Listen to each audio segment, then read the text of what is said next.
Erev Tov, good evening. It is good to finally be back with everybody. Rabotai, we're nearing the end of this book. B'ezrat Hashem. So, not yet, but we're going to have a discussion about what it is that we are going to be learning together in the future. For right now, though, we're still here in Siman Kuf Samechet, chapter 168 in Shulchan Aruch HaShamayim. And before we start, normally I learn something with you that has some divrei musar in it, but today we're not going to be learning Rambam. So today I saw a beautiful post online. Something important. There's a famous Chacham. His name was Rabbi Shimon Shkap. No, he was not a Sephardi. In fact, as far as you could possibly be away from being a Sephardi. Has anyone ever heard of Rabbi Shimon Shkap before?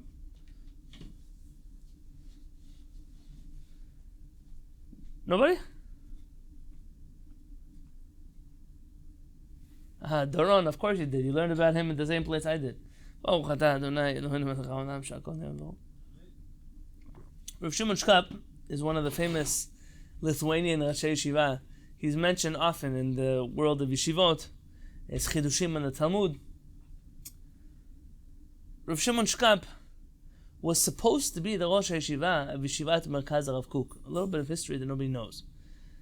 He only turned down the invitation for technical reasons, but essentially, I always wondered what would happen if Rav Shimon Shkap became the Rosh Yeshiva of Yeshivat Merkaz Rav Kook. Would then people consider Rav Kook to be mainstream enough that they could study him? Or what would happen is that they would just consider Rav Shimon Shkap not mainstream enough anymore and nobody would study him at all. I don't know what would have happened had Rav Shimon Shkap gone to Yeshivat Merkaz Rav Kook. But it's a very unique Talmid Chacham. As I mentioned to you, he was a Rosh Yeshiva in Europe, in a place called Grodno. Grodno.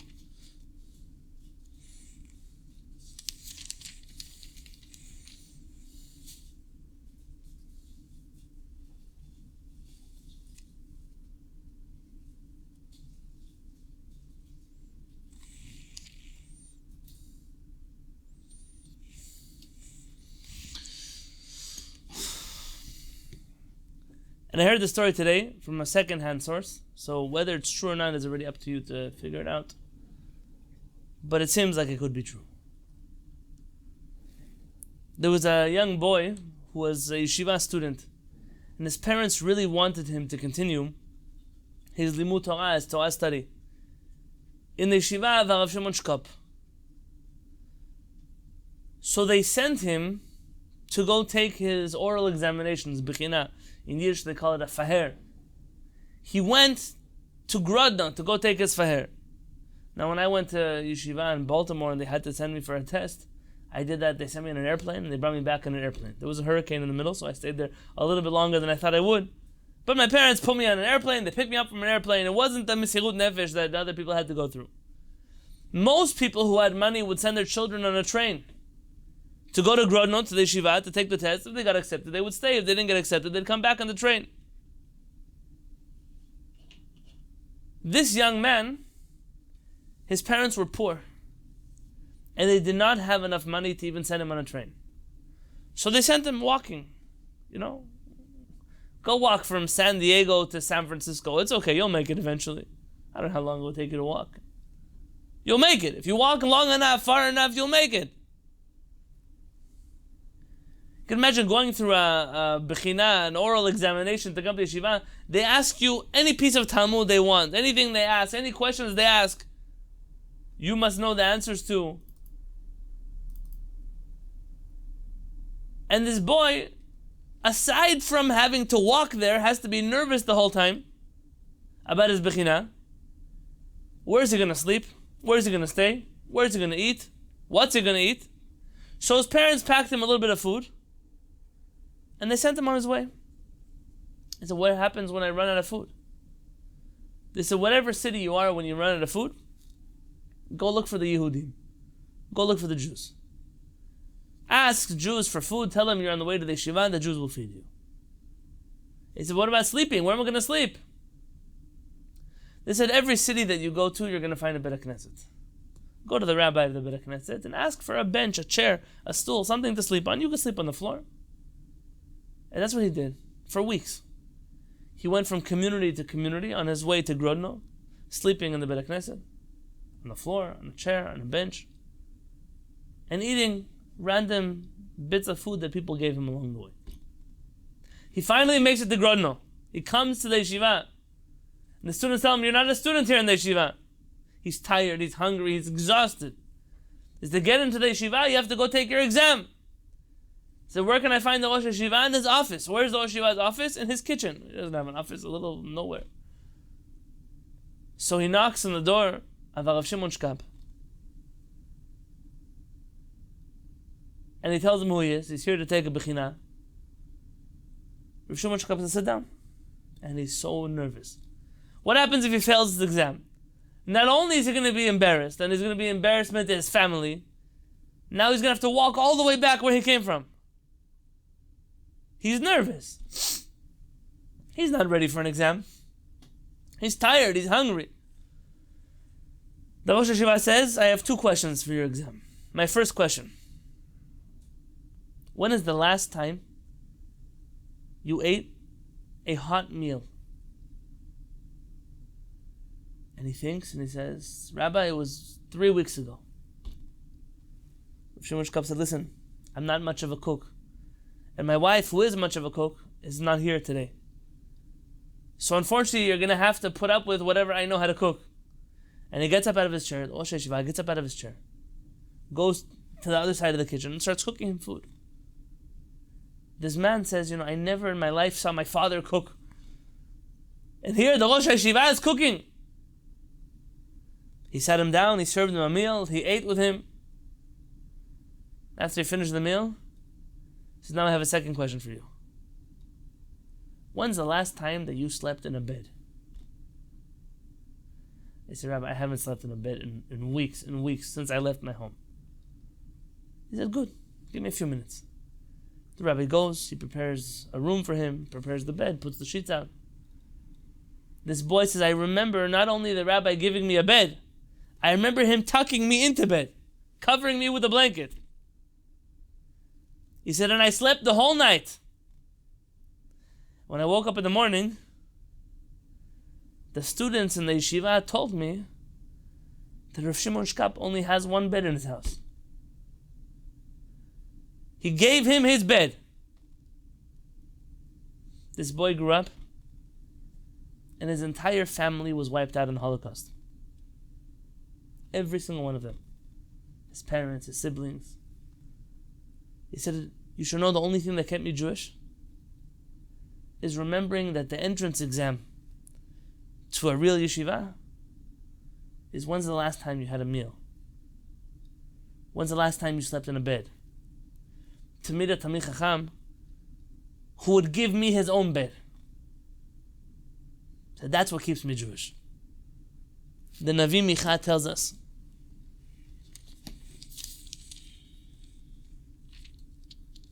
if you look in Micha, chapter 6,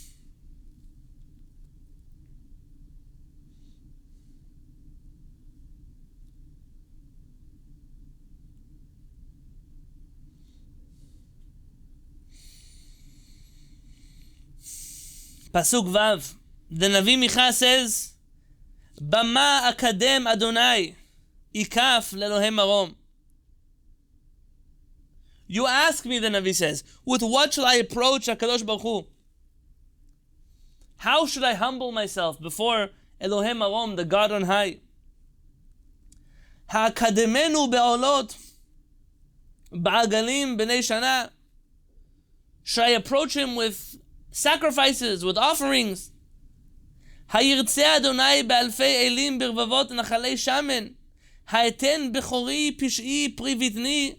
Chatat nafshi. Will Hashem be happy with thousands of animals that I offer him, or 10,000 streams of oil? Should I give over my firstborn to forgive me for my avirot? Or the fruit of my womb, really here, my stomach, my belly, for the sin of my soul, for the chatat nafshi? You asked me, says the Navi, it's Elul. Yom Kippurim is coming. We're starting Slichot in a few days.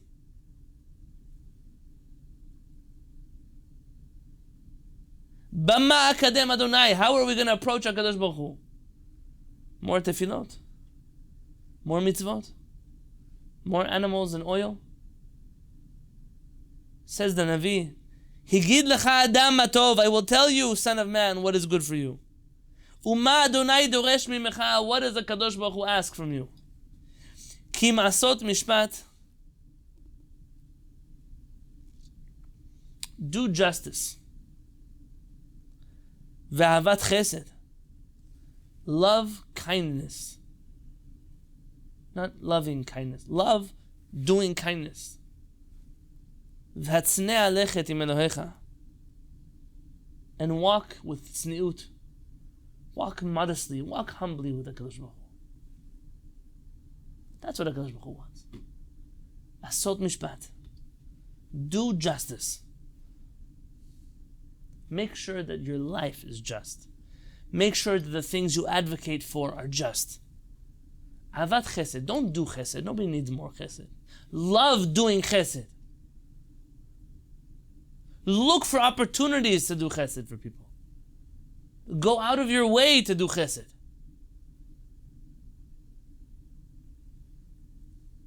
V'hatznei alechet im Elohecha. And while you're doing all these things, walk humbly with HaKadosh Baruch Hu. So what if you're the Rosh HaYeshiva of the whole world? So what if you're a Chacham of the Chachamim? You're a wealthy person of all the wealthy people. Somebody comes to your house, give him your bed if you have to. Give him your food. Let people know that if I need to walk from San Diego to San Francisco, I can rely on the fact, I should be able to rely on the fact, that if I can find somebody with a kippah, I can find food and a bed. No Airbnbs, no VRBOs, no Motel 6s, no truck stops. If I'm part of Am Yisrael, there are going to be Yehudim that take care of me everywhere I go. That's what HaKadosh Baruch Hu wants from you. We're approaching Elul. We're coming in front of HaKadosh Baruch Hu. We're going to start singing Slichot, Kamti v'ashmoret, V'vakesh al avoni. We wake up in the middle of the night to ask HaKadosh Baruch Hu to forgive us for averot. What does HaKadosh Baruch Hu want from you?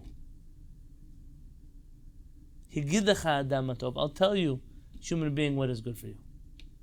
Do justice. Love kindness. And be humble. Don't show off all these mitzvot that you do. Don't do chesed and look for plaques on the wall. Don't do mitzvot and ask for people to say thank you. Be humble. HaKadosh Baruch Hu knows everything. Buchen k'layot v'alev, sees our hearts. Sometimes I wonder, when are we going to merit to see a generation of Chachamim that act the way the Chacham in our story acted? When? I had somebody here once tell me that when he went to go visit Harav Ovadia Yosef, this man came from a Karaite family. Harav Ovadia Yosef told him, will you put on tefillin if I give you tefillin? He said yes. He gave him a pair of tefillin. How do I know? Because that man wore those tefillin in my Beit Knesset. Where do you find Chachamim that give out tefillin to Karaites because they want them to believe in Torah Shabbat? I heard a story about Rabbi Ovadia Yosef that someone came to his house. You know, Rabbi Ovadia Yosef was famous for his tirades against television and movies, and he was very famous for this. And he once had a guest came from America to visit him. And when they woke up in the morning after breakfast, Rabbi Ovadia Yosef gave them 2 tickets to the movies. And they looked at him a little surprised. He said, what are you guys going to do? Sitting here with me and read a bunch of books? Go enjoy yourself in Shulchan Aruch. It's a beautiful city. To love chesed. To love kindness. I once was a chazan in a little tiny Beit Knesset. What do you mean chazan? I went to go pray there and they asked me to do tefillah. They asked me if I know how to lead tefillah in the Ashkenazi tunes. I said, yeah, but I don't change my accent for anybody. So they said, that's okay. It was a little shtibel. You know what shtibel is? Shtibel is not even a Beit Knesset. It's like Zecher lebet HaKnesset. It's a little, how could I talk? But it's a little place, normally the basement of a building. It was in Manhattan and in Washington Heights. So there's a huge apartment building underneath, and there was like a pipe that went through the middle of the Bet HaKnesset. That's where they did tefillah. They asked me if I could lead tefillah. So I led tefillah. And afterwards, one of the older men, he's for sure not with us anymore. I mean, even if he lived to 120, he's not alive with us anymore in the story. He came to tell me, he says, you sound like you're from Israel. I said, I am. He said, I want to tell you a story. He told me a story. I said, his father learned in yeshiva in Europe with Rav Kook's son, Rav Tzvi Huda Kook. He told him, listen, if you ever go to Israel, I have a friend. He's a rabbi. His name is Tzvi Huda Kook. Just go look him up. Someone can help you find him. And this man and his brother, they were in their 20s or 30s. They decided to go visit Israel from New York. They got on a boat. They ended up in Israel. And they showed up over there in Yerushalayim asking people if they know the house of their dad's friend, Rabbi Kook. So they said, sure. The Rosh Yeshiva, we know who he is. It's Tzvi Huda Kook. And they sent him to Rav Kook's son, Rav Tzvi Huda Kook, the Rosh Yeshiva. At the time he was ready, Oshivat Merkaz Rav Kook. He said, they came after a long journey. They came to his house. They knocked on the door. And they said, Rabbi, you remember our father? Yeah. So he told us if we ever come to Israel, we can come stay in your house. So I said, of course, please come on in. And for whatever, I don't know if Rav Tzvi Huda Kook's wife had passed away, but she wasn't in the story. She wasn't involved in the story. He told them, listen, if you're here for a week or two, I'm going to bother you because I wake up very early in the morning to write my books. So why don't you sleep in my bed and I'll sleep on the couch. That way I don't have to worry about waking you up when I get up in the morning to go write my books. And this man told me, he must have been 95 when he told me the story. He said he remembers those 2 weeks he slept in Rav Tzvi Huda Kook's bedroom in his bed. Him and his brother. He said, and then there was one day, in the middle of the trip that they were there, Rav Kook took off a day of work, and they didn't go to yeshiva. Took off a day of teaching to take them to the Israel Museum, to take them to the Knesset building, he wanted to show them Yerushalayim. I said, Rabbi, we didn't realize you're a Rosh Yeshiva, you're a busy man. I said, I have guests, I want to do Achnasat Ochim properly. To take them from place to place, to show them how beautiful it is. Today, when you want to judge a Chacham by how holy he is, they tell you how few hours he sleeps, or how much he screams Musar at people, or how much he hates converts to Judaism, or whatever makes a person a tzaddik nowadays. I can't keep track anymore. What makes a person a tzaddik? How this person wears sunglasses in the middle of the night so you don't see women in the street. All kinds of mitzvot. People have interesting mitzvot they made for themselves.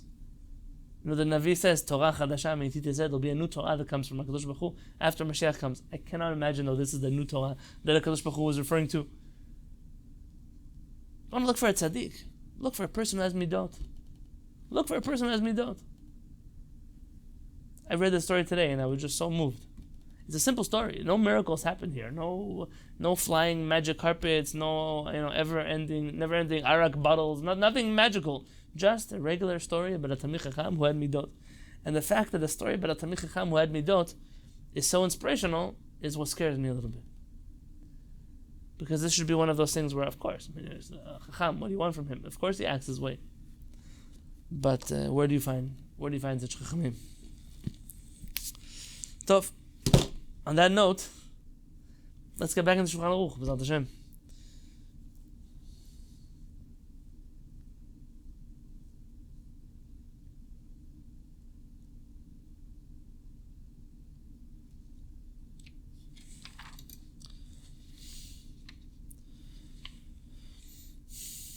So here we're dealing with an interesting question.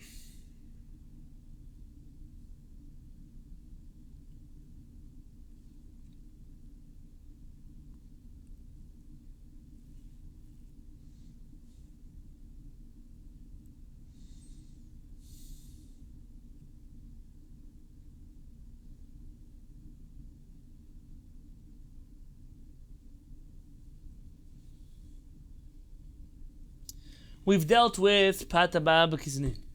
We've dealt with ice cream cones and which bracha takes precedence over which. We've dealt with krembos and the cream and the cookie and the chocolate. We've dealt with all those things. This question is actually a relevant question, unlike some of the other cases we have discussed or we will discuss. What happens if I eat bread? Real bread. What do you mean? What's real bread? Give me an example of real bread. Something that's for sure bread.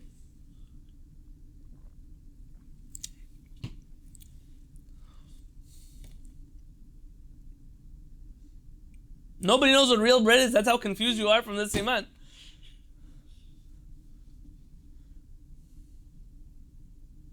One thing that is bread according to all the poskim.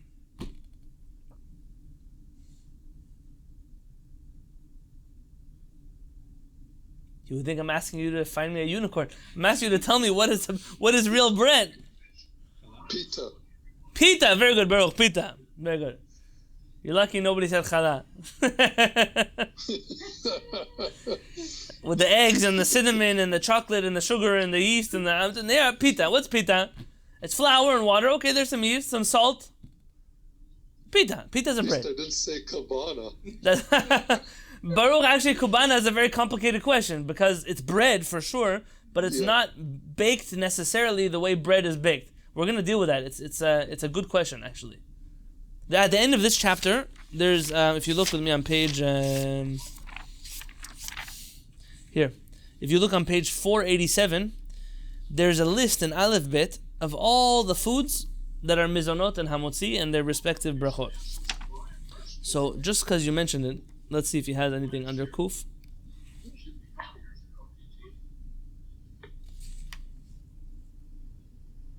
He doesn't mention kubana, but I've seen poskim talk about kubana. There's another bread. I'll tell you what he...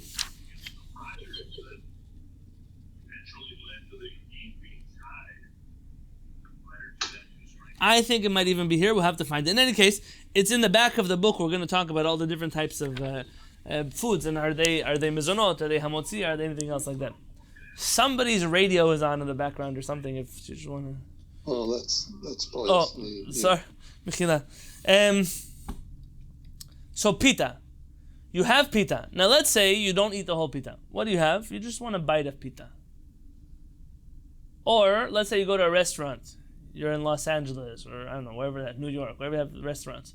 And you go wash your hands for Nitilat Yadayim, and on top of the sink, they always have over there a little container. I'm not talking about your shady restaurants that give you moldy bread. They have a few little pieces of, cubes of bread. They're a small amount of bread. You're going to eat an amount of bread, but it's a very little amount of bread. It's less than a kazait, less than the size of an olive. What bracha do you make on bread that is less than the size of an olive? Well, let's start backwards. If you eat bread, but you eat less than a kazait, do you recite Birkat HaMazon or not? No. No, right? Why not? Because you have to have a gazayah to say motzi. What's really the requirement according to the Torah? How much do you have to eat in order to recite Birkat HaMazon? You have to be savata, you have to be satisfied. Very good. V'achalta, v'savata, u'verachta. That you ate and you were satisfied, and then you blessed HaKadosh Baruch Hu. By the way, in Hebrew, modern Hebrew, where they don't differentiate between a chaf and a chet, like I just did right now, they always joke. It doesn't say v'achalta v'savata u'barachta. You ate and you satisfied and you ran away. V'achalta v'savata u'verachta. You should bless HaKadosh Baruch Hu. U'verachta only applies if you're actually satisfied from the food that you eat. An olive is not that much bread. An egg is not that much bread. L'maaseh, a person who eats more than an olive or an egg is obligated in Birkat HaMazon, but not necessarily on a biblical level. They're obligated in Birkat HaMazon, perhaps on a rabbinic level. L'may nafkamina, what difference does that make? Who cares what level they're obligated, biblically or rabbinic? Give me another example of somebody who's obligated in Birkat HaMazon on a rabbinic level.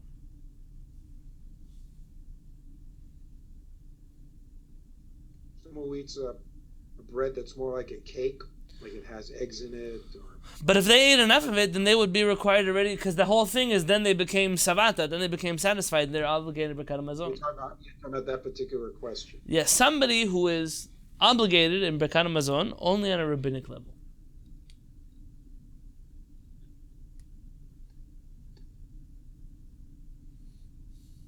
Okay, let's start this way.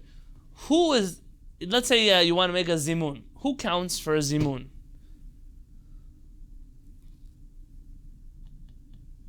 who's eating bread. Someone who's eating bread, that's one requirement. What else? Someone who's eating a whole meal. No, they didn't eat bread. Oh, maybe they can't count as a zimun. They can answer a zimun, but they can't count for a zimun. That's what I mean, yeah. So 3 men who have eaten bread? Very good. 3 men over the age of Bar Mitzvah who have eaten bread together. Yeah. Now, 3, we mentioned before in the past, 3 women who eat bread together also recite a zimun together. But let's put that on the side because according to the majority of our HaShamayim, a woman and a man don't join together for a zimun. So, if you have 2 men who ate bread and they are hoping to make a zimun, there's a 3rd person that they can count for the zimun. At least in many Sephardic communities. Someone that had mizonot. Not for a zimun, they can answer the zimun. A child. A child, very good. What? You know who they're blessing. So a child who knows who they're blessing to, I mean, they're old enough to understand what Birkat HaMazon is. So not a 2-year-old, not a 5-year-old. 9, 10, 11, 12, this age, they're able to join you for a zimun. What happens when a person does a zimun? So someone says, Rabotai Nevarech, or Havlan Livrich, or Rabotai Baruchu, whatever your nosach is. Now somebody is supposed to say Birkat HaMazon out loud for everybody. If that's not the practice where you are, don't break your head right now. But the original was, why are they asking for you permission to say Birkat HaMazon if you're going to say your own Birkat HaMazon anyways? They're asking you permission to recite Birkat HaMazon, they're going to say Birkat HaMazon for you. So who from those 3 people is able to recite Birkat HaMazon for you? Let's give you an example. Let's say you're sitting at the table, you, another man, a child who knows who to say Birkat HaMazon, and your wife. And for whatever reason, I don't know, you forgot your reading glasses, there's no way in the world you can read the paper that's in front of you. Who from those people can recite Birkat HaMazon for you? Let's go through the list. Your guest over the age of Bar Mitzvah, can he recite Birkat HaMazon for you? Yes. In fact, I think it's preferred so he can bless you.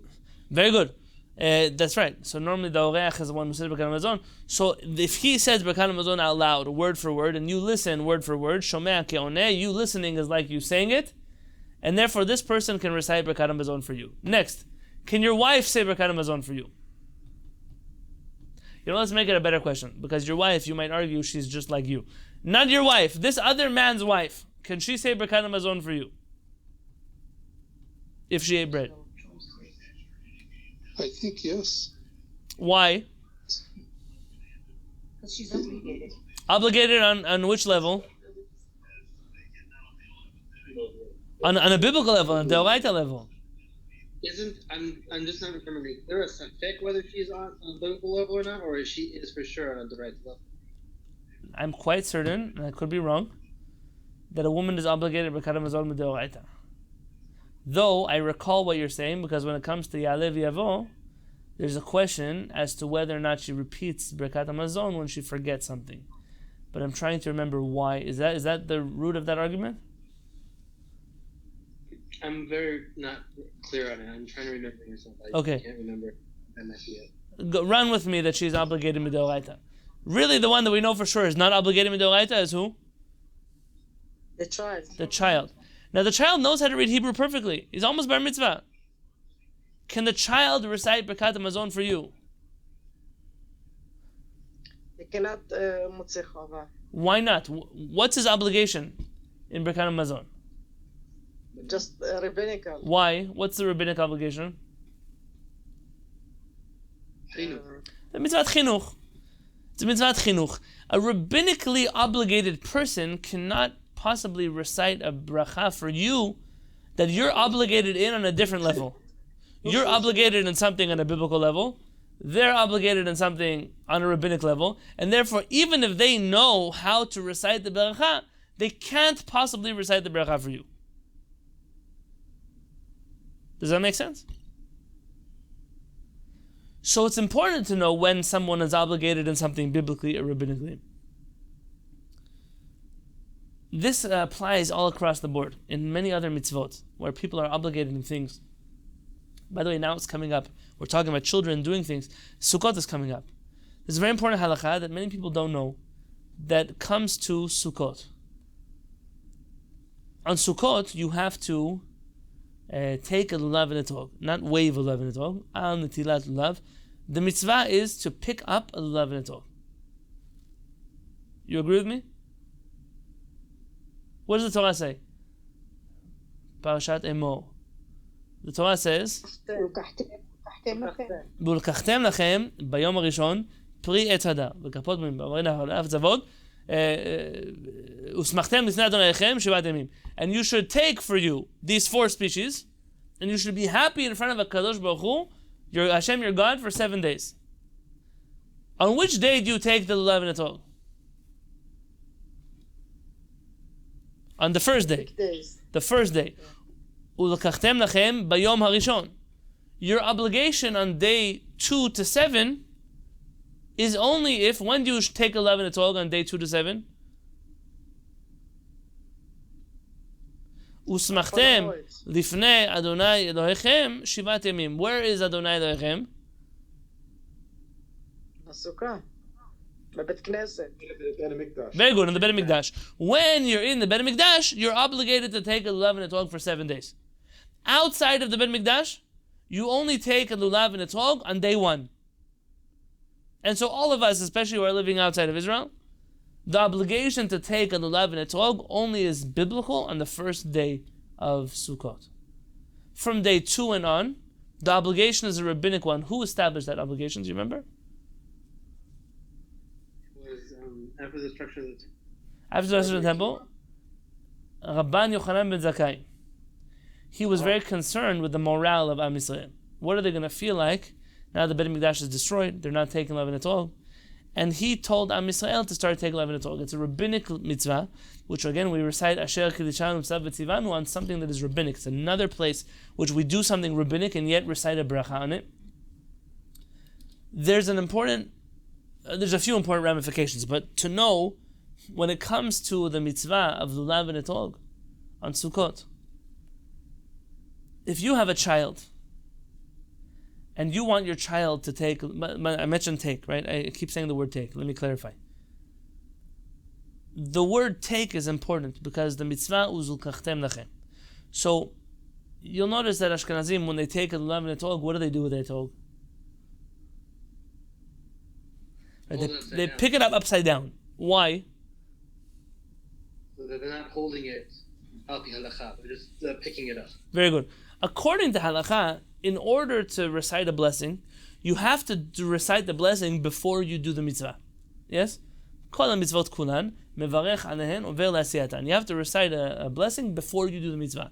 Once I pick up the lulav and the tog, can I recite the blessing anymore? No, now it's over. You got the mitzvah, but you can't recite a blessing anymore because you already did the mitzvah. You picked up lulav and tog. In order to get the mitzvah of lulav and tog, you have to hold them kederech gidulan, the way that they grow. And that's why there's a right and wrong way to hold an etog. The way the etog grows and the way it doesn't grow. So what Ashkenazim do? They pick up the lulav, they pick up the etog, and they pick up the etog upside down. And it's the worst thing when people come to my house. They tell me, "Okay, Rabbi, so they're holding leaven in the 3 speeches. Rabbi, they hold the tog this way or this way? Which way should I hold this?" They're flipping it over. I said, "Don't flip it, just leave it. What are you, crazy? Flipping upside down?" They have no idea why on earth they're flipping over the tog. Once you flip it to ask the question, yeah, you already finished your mitzvah. You can't make a blessing anymore. You know how many people have flipped over the tog in my house? 1,000. You know how many of them have agreed not to make a bracha after they flipped it over? Nobody. So they all make a brachot, and what can I do? I don't know. Maybe there's somebody they can rely on, but not us. It could be one of the 10 commandments that's violated, especially if it's day 2 or day 3 or day 4. It's bichlal, it's a rabbinic mitzvah. So now you're going to recite a blessing when you can't even recite a blessing on a rabbinic mitzvah. It's a biblical prohibition you're getting your heads in. So Sfaradim, what they try to do, at least what I've seen, is to leave the etog on the table, to pick up the lulav, recite the blessing, and then pick up the etog the right way.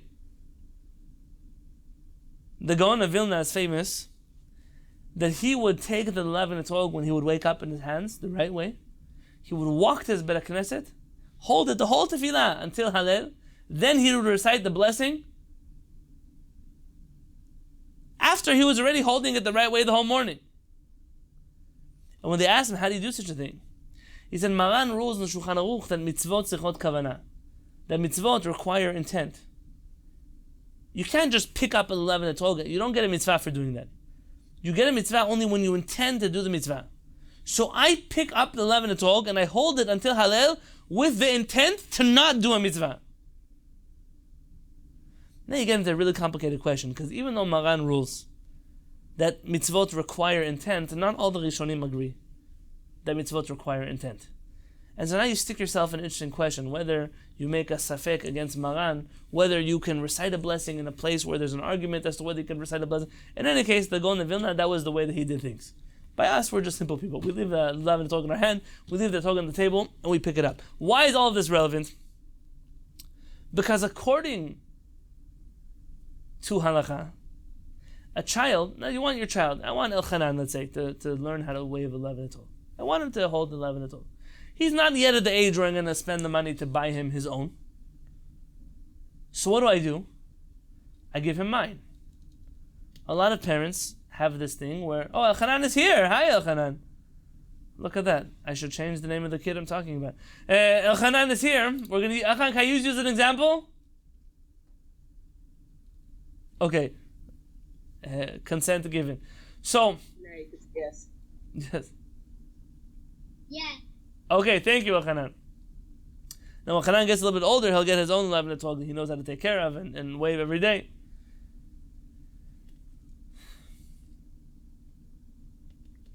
You know, when you go on the airplane, they tell you when the oxygen masks fall, to please make sure you secure your own oxygen mask before putting it on somebody else.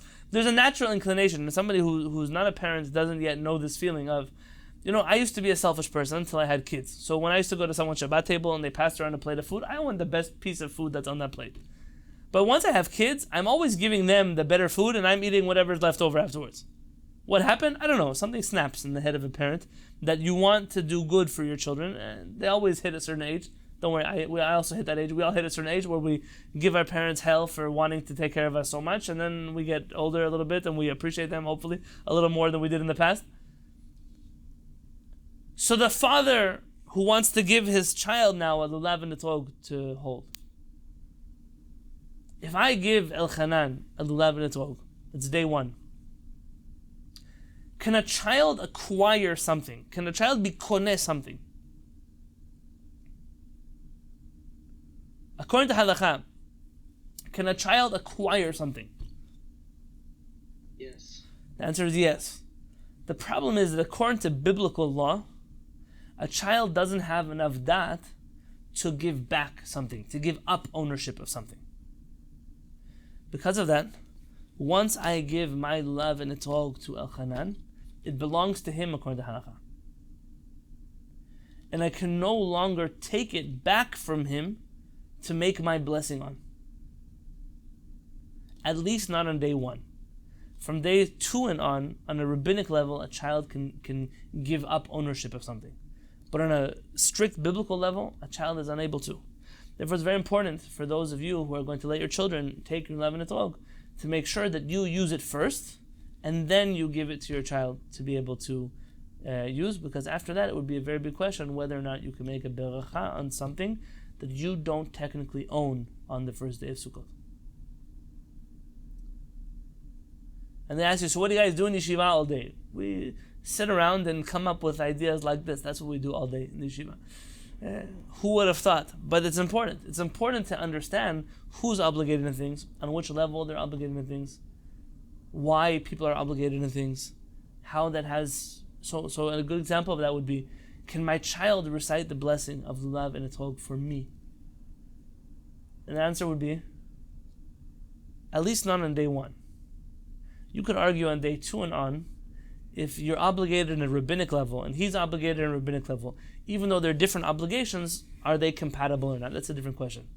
But on day 1, certainly your child cannot recite a bracha for you, and it would be important for a person to recite the bracha on their own. Any questions about anything I said so far? Because I took a tangent totally off the highway, but it's worth limud. This is a good limud.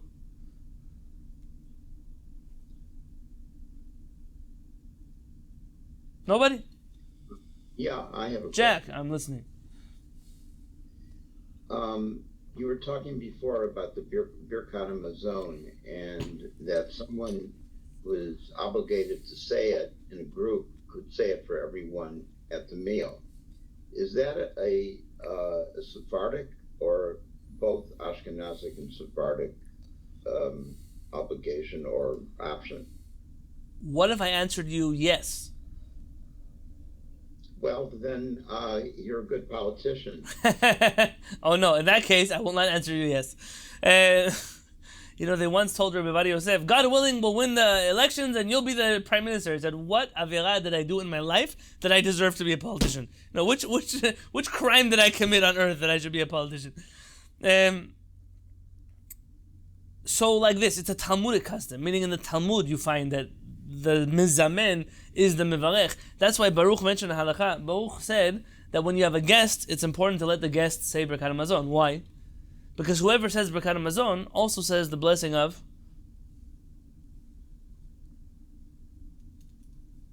On your house. very good. They bless the Balabait. Birkat. To buy it, all that they have. Very good. Yeah. Now in all, yeah. This bracha is very important. You should know. Many Ashkenazi Sidurim don't have this bracha, and there, for whatever reason, it fell by the wayside. In later editions of Ashkenazi Sidurim, they've printed at least the bare Talmudic version of it. Sephardim have a little bit of a more elaborate one. Yemenites, depending on which type of Yemenite, has an even more elaborate one. For example, in the Baladi Yemenite tradition, you'll find that the Birkat Hamazon is shorter than the blessing for the host, which is an entire. It's an act. It's responses and blessings and responses and blessings. It's a very beautiful tefillah. Some old nuschaot of the Sephardic Birkat Aruch include the line. We say, "Bevanim shichyu." What is it?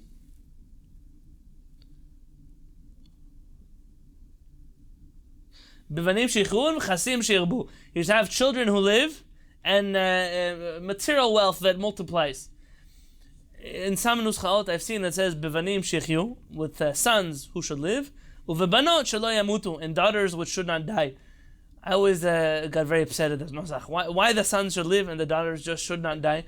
Now, really, to be fair, it's probably just a poetic term in terms of it means the same thing. Somebody who should live is also somebody who should not die, but it rhymes with each other in Hebrew and was probably intended pre the world of political correctness to just be a nice, catchy rhyme. But it wasn't intended negatively at all. In any case, I would recommend for those who say that today to just change the nusach to fit whatever worldviews exist in the world now. Nonetheless, the Baruch is right. The preference is to give the guest Birkat Hamazon, because only one person is going to say Birkat Hamazon. And if one person is going to say Birkat Hamazon, it should be the person who has an obligation to bless the host. Because if the host says Birkat Hamazon, who's going to bless the host? So this is a very old minhag. And in Sephardic and Ashkenazi communities today, it doesn't seem to anymore be the prevalent minhag. I don't have a history for you as to when it fell out of grace, when this custom disappeared. But this is the original minhag in Am Yisrael, and I've seen it for sure. Like by my Yemenite family, this is what's done. Only one person says Birkat Hamazon for everybody at the table. Actually, Rachel's here. I don't know what Rachel in your family, what do they do? Do you remember? Yeah, my father. For the whole house? Yeah. Okay, so Always. that's the minhag. The Gadol, the greatest one at the table is the one who says Birkat Hamazon for everybody. But this has a lot of nafkamina. If you recall, if you look in the laws of Mayim Acharonim, who washes Mayim Acharonim first? So the one who is saying Birkat Hamazon is the one who washes Mayim Acharonim first, or last, depending on, there's different opinions there. Meaning, it's obvious to the poskim that there's only one person who's going to say Birkat Hamazon. And all of us listen and answer Amen. Now, in later generations, you in general have a lot of argument about whether or not whether it's a good thing for somebody to say brachot or tefillah for you. So there's this concept of Birov Am Hadrat Melech, that when you're in the multitudes, when you pray together with a lot of people, it's better than praying alone. Some poskim have understood that to also mean one person should say the bracha for everybody, like kiddush. It's unheard of in any Sephardic home that I'm familiar with. By the way, also in any Ashkenazi home of yesterday. I'm not talking about Hasidim, I'm talking about Ashkenazim. That more than one person recites kiddush at the Friday night table. Why would you do 12 kiddush at the kiddushim at the table? Why does every guest say his own kiddush? We can't be yotzei with the host. It's a very unusual thing that exists in the world. I've seen it especially by Hasidim. I don't know why. I'm not sure where the custom developed. Everybody should make their own kiddush. I go to people's houses. They ask me, "You want to make your own kiddush?" Why would I want to make my own kiddush? Am I also cooking my own food? Why would I want to do that? The only time that I would recite my own kiddush, if they offered me, is if I'm concerned that the host doesn't know how to make kiddush properly. In such a situation, so I don't mind making my own kiddush, especially if everyone else is doing it. I'm not showing off. I'm not making problems for anybody. But it's a strange thing, because there should be one person who makes brachot for everybody. This actually has practical ramifications in terms of Hallel.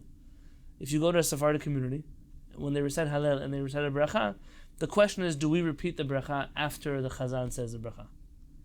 So Rabbi Shalom Asas says, unlike what is standard custom, which the Chazan makes the bracha for everybody, we say Amen and we continue Hallelujah, Rabbi Shalom Asas says the minhag should be that we repeat the blessing. And he goes on to disprove that there is no concept of one person making a bracha for everybody is better. Rather, it's better that everybody should make their own bracha. Why would you skip a bracha? I haven't had enough time ever. Every time I come to Rosh Chodesh or a holiday, I think, wow, this is going to be the day that I go back into the books and analyze what Rabbi Shalom Asas said, and if that's the right way to do it. L'maaseh, I haven't had a chance. It's a little bit interesting, because what do we say right before we say the bracha and Hallel? What do we say?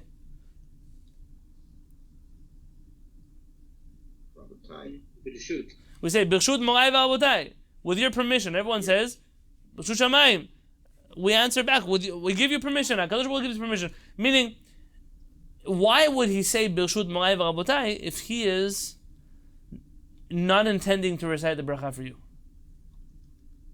I mean, it seems to be built into that formula that one person is reciting the bracha for everybody else. So ask me a question on that.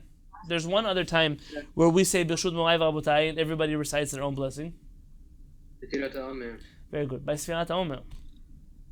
By Sfirat HaOmer, what do? I say Birshut Morai V'Avotai, Shamayim, Baruch Ata Hashem, Hashem Sfirat HaOmer, I count the Omer, I say HaRachaman, and then everybody says the bracha and they repeat again, correct?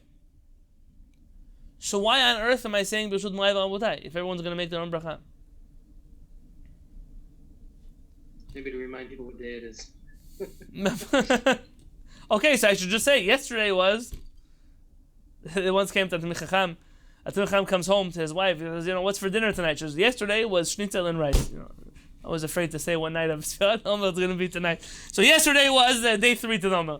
Why would I say Birshut Morai V'Rabotai if everyone is planning to make their own bracha? Give me a good answer. Well, I think the answer is the way it's practiced and thought of is that you're only saying it to enter the Birkat HaMazon, the beginning part of it. And once you get to Baruch Ata Hashem, then you are starting it. It's the beginning of asking people to give you permission to say it is only for the beginning part of it. It's not the whole thing. It's permission to say the bracha, not to say the bracha for you. Well, I'm saying, in the beginning. Right. The first part. Jack, you say Birshut before you do Sfirat HaOmer? Do I say Birshut what? Before you do the counting of the Omer, you say Birshut or only by Kiddush? No. No, right? Okay, so the question is on us, not on you, because Ashkenazim don't say Birshut Morai V'Rabotai before they do Sfirat HaOmer. Last I checked. Yeah. So why do we do it? I have an answer, but the answer, it works for 48 days out of Sfirat HaOmer. It doesn't work on day 1. Day 1, I don't have an answer why we say Birshut Morai V'Rabotai. From day 2 and on, it's possible that there's somebody who forgot to recite the blessing the night before. And the 24-hour period has passed over them, and they can no longer continue reciting the bracha and Sfirat HaOmer. So because of that, the Chazan is saying Birshut Morai V'Rabotai, everybody answers, and then the Chazan count. Why does the Chazan say for everybody? Maybe just the person who's listening should say that, listen quietly. The Chazan doesn't want to embarrass anybody who forgot to count the night. So the Chazan is saying, for all those who need me to count for you, I have you in mind. Have me in mind as well. That's why they answer back Shamayim.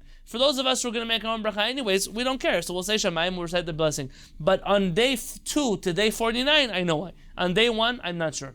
Now, if somebody had a book in front of them, a minhagim, like Keter Shem Tov or something like that, I would tell you to look up this question. But until then, I think I looked last year and I couldn't find an answer.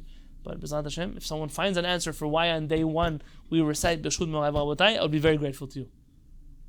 Now back to the halakha we actually came to discuss tonight. No, it's okay. It's good. It's good. Jack, did I answer your question? Yeah. That sounded like a very confident yes. I guess I could say yes since you said yes. Right. Meaning, the original custom was to say Birkat Hamazon one person, but it seems like over the years there's developed this idea that it's better for people to say on their own. I have not had enough time in my life to research whether or not that's really a valid argument or not. But what can I tell you? That's what it is. I thought it was a value to say it all together, the whole Birkat Hamazon. You would say it in unison. Then you lose out on all the amends that are supposed to be in the Birkat Hamazon. So you can still do it by syncopation, sort of like you let the person finish first. Say it. Yeah. Right. That works very well in Ashkenazi setting where that's normal, where the Chazan waits and everyone finishes and then they repeat the blessing. If you would go to a Sephardic or a Yemenite community where if you chant something together, everybody chants something together, it will be very difficult to get them to stop in time for you to say a bracha and them to say a bracha also. But yeah, it could work. You're right. I hear that. It could work. Now, bread. So if you eat bread, but it's less than a kazait, we know that afterwards you don't recite Birkat Hamazon. We've already reached that conclusion. What about beforehand? Says Maran on page 451, halakha tet, pat gamur, real bread, pita. That's the good example, Baruch. Afilu pachot mikazait, even if you eat less than the size of an olive, mevarech alav hamotzi. You recite hamotzi. Aval acharav, but afterwards, eno mevarech klum. You don't make any bracha achona. Not only do you not make Birkat Hamazon, you don't say anything. Not borei nefashot, not adam mechia, nothing. So you say hamotzi, you eat the bread less than the kazait, and you don't say anything afterwards. Kol shalach al kazait, so long as a person did not eat a kazait. Let's look at the bottom of the page, or the middle of the page, in Lamed Bet. Ha'ochel b'chod mikazait pat, if a person eats less than an olive amount of bread, mevarech lefanei hamotzi, he recites hamotzi first.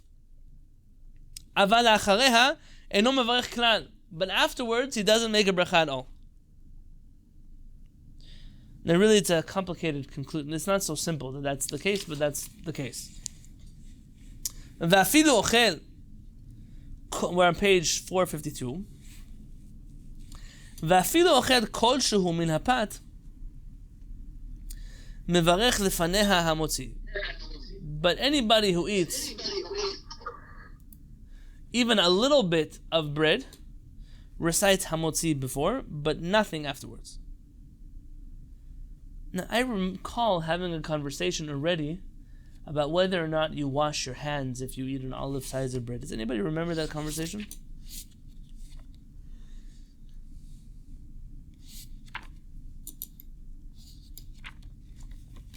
Anybody?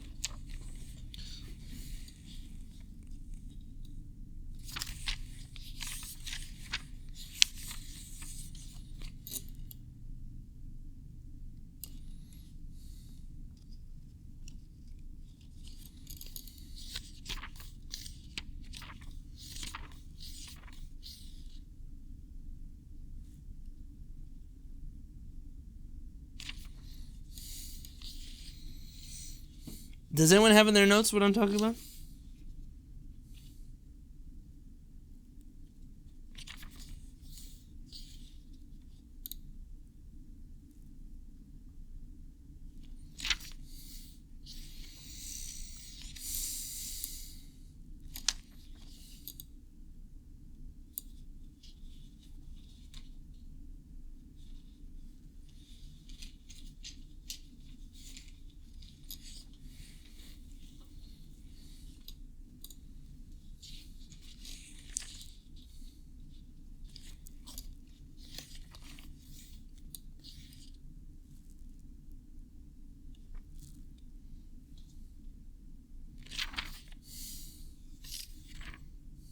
It's been a long time since we learned it.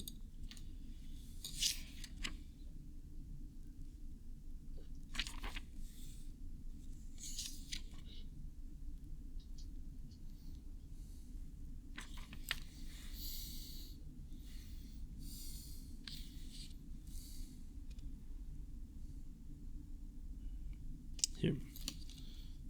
It's going to be...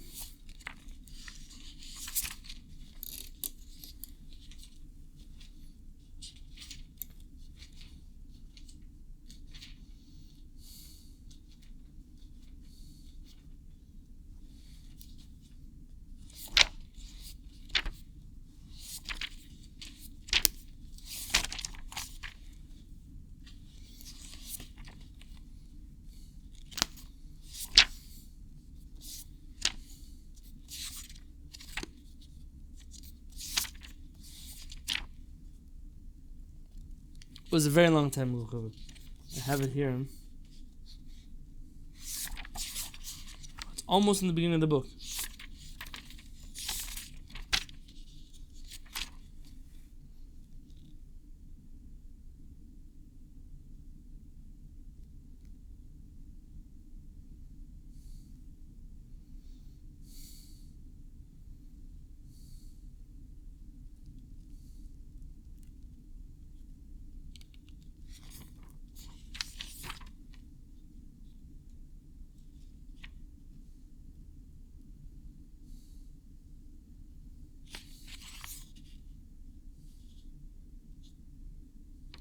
Here, if you look with me on page 24. 24 in the book.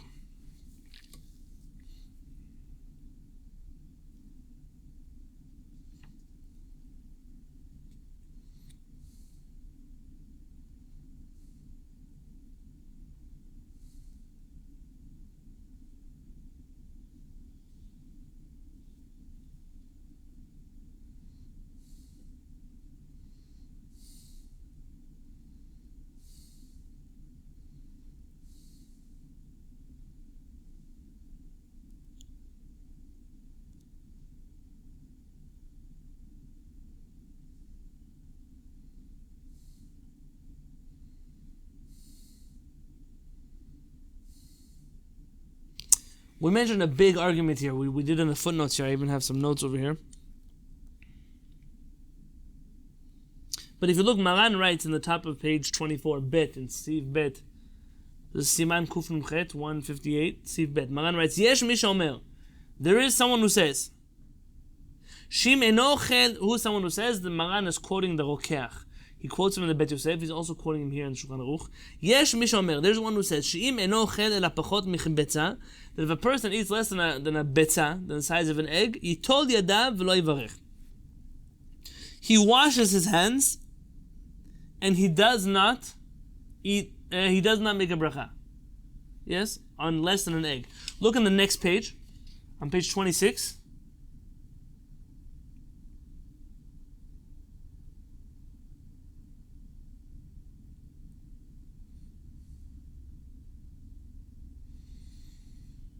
Maran writes, if you eat less than an olive, that's our case now.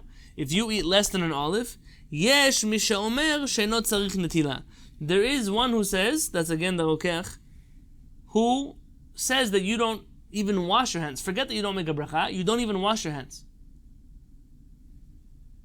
And we mentioned over there an argument among the Charonim, whether it's better still to wash your hands and not make a bracha like we do by an egg size, or if it's better just to not wash your hands. The Maran is quoting that we don't even wash our hands in such a situation.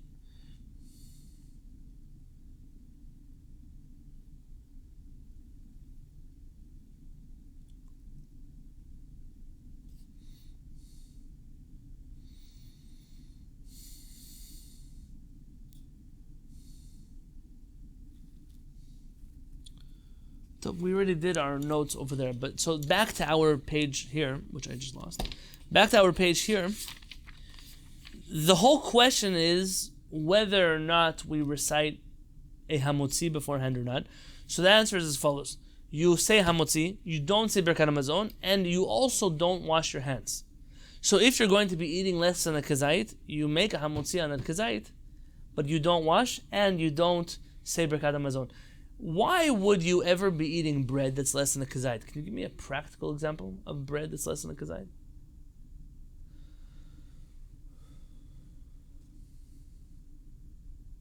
Croutons. Very good. It could be that something like a crouton, but a real crouton, not a crouton they make in the store for you. Like if you took bread and you cut it up into little pieces and you dry it out. Now let's pretend that it's still, because it has its suat lechem. Let's pretend that would retain its blessing of hamotzi. Anyone know how you say croutons in Hebrew? One of my Israelis here, somebody? Not the one for soup, but the one for salad. Shkedem marak they say for soup, but what do they call for? No, what do they call for salad? P'titei lechem. I don't remember seeing this here, but so in such a situation, let's assume for a moment that its blessing is still no, it's not here. Let's say that its blessing is still hamotzi, so that would be a classic case. You're eating a salad, and on top of the salad you have a soup crouton or two soup croutons that are less than the size of an olive. You wouldn't have to wash your hands. You would not say Birkat Hamazon. You wouldn't say Al Michya, but you would say a hamotzi on those soup croutons. It might not be the most common case, but it's a case that could happen. A better example? Give me a better example of a time where you might be eating bread less than a kazait. It's real bread, less than a kazait. You don't have to wash and you don't have to say hamotzi, Birkat Hamazon. You do have to say hamotzi though.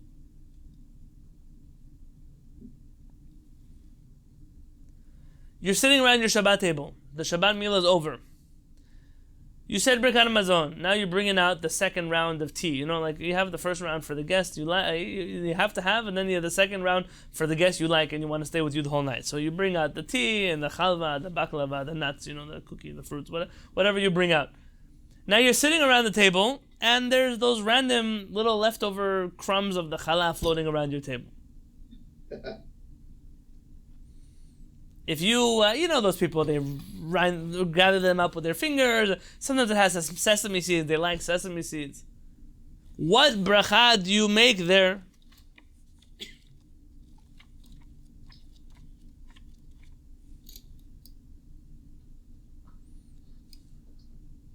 Look on page 493.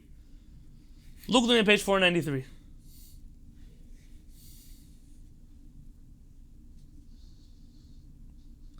So this is the list of foods. So you have in the top pizza. Let's skip pizza for now. Pirurei lechem, breadcrumbs. If for whatever reason you're eating breadcrumbs on their own, afilu en behen tzurat lechem, even though they look nothing like bread anymore. It's not like big pieces that you could still tell they're bread. They're just crumbs. Birkatam hamotzi. Their blessing is hamotzi lechem min haaretz. Now, unless you're eating a kazait worth of breadcrumbs, so really, you wouldn't say Birkat Hamazon. You also wouldn't wash. But if you're picking those breadcrumbs, you better make sure that you recite a hamotzi after you finish your meal. You're sitting around the table to make a hamotzi on those breadcrumbs. It's something that I don't think anyone ever thinks about. You kind of figure, I don't know what bracha they are, but they're covered with whatever it is that I'm eating right now. Those are hamotzi. And if you eat enough of them, you'll have to make Birkat Hamazon too. Now, tomorrow, again, not tomorrow, but on Monday, we're going to be dealing with a whole new concept, and that is, what happens if you gather up those breadcrumbs, you grind them together, you mush them together with some kind of liquid or something else, and then you boil them in a pot, or you bake them in an oven. What bracha do you recite on that? Who would ever do such a gross thing? Who? You put them in a kish. Okay, fine, that's a good example. Over there, though, you have a lot more stuff. So you have other vegetables. And give me an example where you just use the breadcrumbs. It's one of my favorite foods, Chevra. Don't tell the Sephardic activists. Bread pudding. Okay, bread, but that's not one of my favorite foods, though. But yes, that exists. That's true. Mine either. If you ask an American Jew, it's a very Jewish food. Nobody here eats that stuff. Come on, Zev. You don't snack on whitefish from a jar when you're bored over there in your office. No, what am I talking about? Which food am I talking about? Matzah balls. A bit of bacon? Or matzah? Mandelbrot. Matzah balls. Snack. Matzah ball. What is a matzah ball? Kehillat. What are they? Nebla. It's water and matzah meal. It's right. It's not water and flour boiled, which would be a mizonot. This is water and breadcrumbs. Let's call them matzah crumbs. That is, it's made into something that you eat. Hey, Tavam, Shalom Alechem. What bracha do you make on a matzah ball? Or anything else you would make from breadcrumbs with something else? That is a fantastic question. There's a long discussion about it in next week's Shulchan Aruch. B'ezrat Hashem, I look forward to seeing you for the next Kodesh Yu. What bracha do you make on matzah balls? Until then, just make sure you eat it on Friday night in the middle of your meal so you don't get yourself with any questions, or take a sneak peek in the back and figure out which bracha you make on Kehillat and matzah balls. Everybody should have a beautiful evening, B'ezrat Hashem. And by the way, this would also possibly go to other foods that you make in out of breadcrumbs, and the main food is breadcrumb. B'ezrat Hashem, we'll be having an Agarata class on Thursday night, as well as tomorrow night we have a meeting. For those of you who didn't reach out yet for the Zoom link, please make sure to do so. For those who did reach out for the Zoom link, I'll be sending that out either tonight or tomorrow morning, B'ezrat Hashem. Please make sure to join us, for those of you who are going to be part of the Kehillat for Rosh Hashanah, Kippur, those things, Sukkot, tomorrow night at 8:30 p.m. B'ezrat Hashem. Everyone should have a beautiful evening. Thank you very much.